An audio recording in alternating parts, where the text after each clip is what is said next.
कावेरी जल तनाज़े को लेकर बेंगलुरु बंद बुलाया गया है। शहर में बस खिदमत से लेकर कई अलग अलग सर्विस पर इस बंद का असर दिख रहा है। टैक्सी ड्राइवर्स और होटल मालिकों समेत कई एसोसिएशंस ने बंद की हिमायत वापस ले ली है, लेकिन स्कूल बंद है अभी।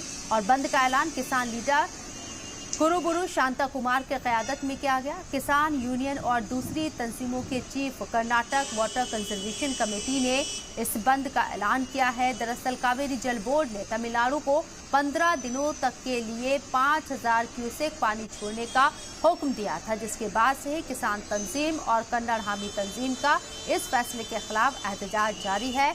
और आज आलम यह है कि इस एहतजाज में बेंगलुरु बंद की कॉल दी गई है, जिसका असर सड़कों के ऊपर नजर आ रहा है। स्कूल बंद हैं, बसें नहीं चल रही हैं, बसें भी बंद हैं और टैक्सी ड्राइवर्स के साथ साथ होटल मालिकों समेत कई एसोसिएशन ने बंद की हिमायत फिलहाल वापस ले ली है, लेकिन बंद का असर अभी भी सड़कों पर नजर आ रहा है।